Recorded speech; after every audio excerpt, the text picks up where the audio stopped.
All right, so for this week's kind of burning issues, I thought I'd talk about something that I've been reading about in Tony Robbins' book called Money Master the Game, which I recommend to anyone. It's really good to try and understand how the stock market works, how money works, the importance of things like compound interest, which is probably for another time, but long story short, compound interest is the way in which, when you're making money, the interest you're receiving on the money each year makes interest on itself, and then it compounds upon itself.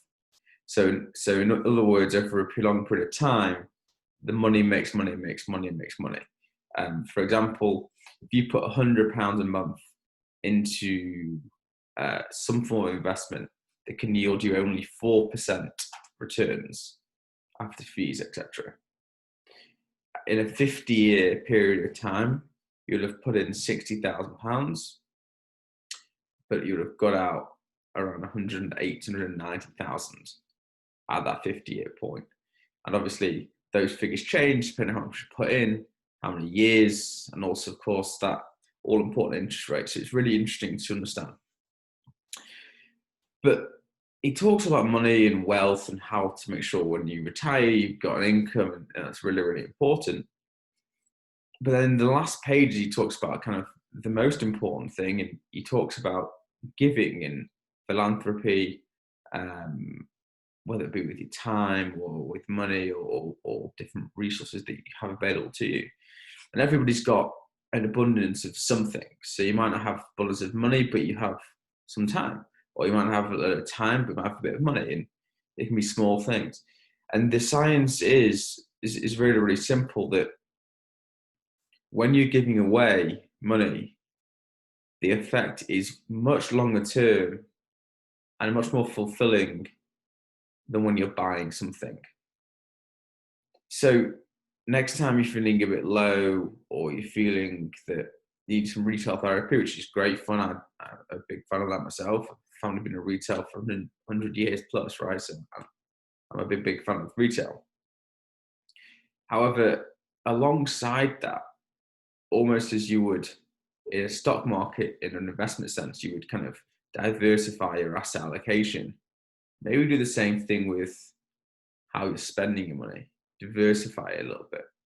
So rather than spending that few £100 in the Selfridges sale or whatever store, particularly you like, maybe take a touch of that and give it to a charity, or use it somehow to help someone.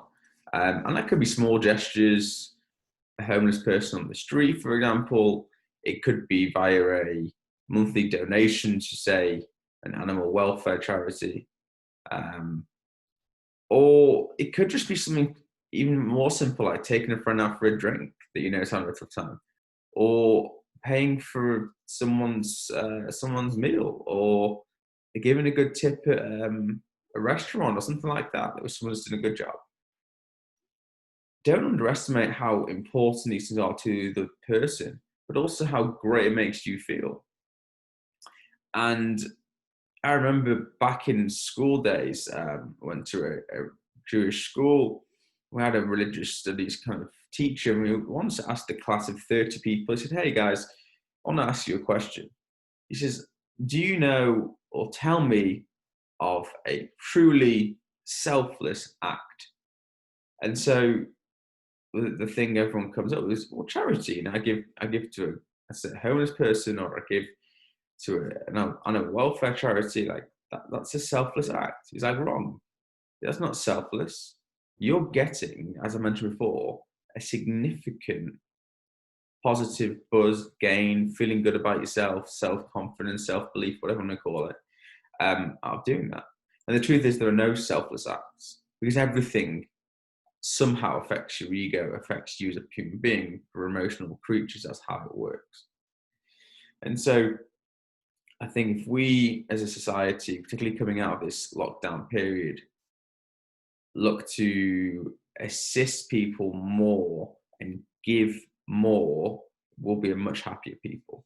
I mean, the science is out there that shows that above a certain level, I think above $70,000 or something, any more money earned gives like a 9% happier um, index almost.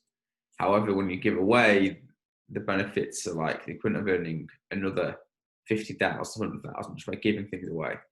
Um, and giving stuff away doesn't and probably shouldn't start at a certain point. So you shouldn't go, well, when I do X, I'll do Y. Like at this point right now, as I said to you, just giving a good tip for a service you receive, just even if it's not a monetary thing, but having a conversation with the person at the bus stop or whatever. It's not philanthropy, quote unquote, but just engaging with people and giving your time, or I say volunteering, or these sorts of things will have a profound impact upon you, and more importantly on the wider society. So I wish you all a great weekend, and yeah, go find ways to give more away.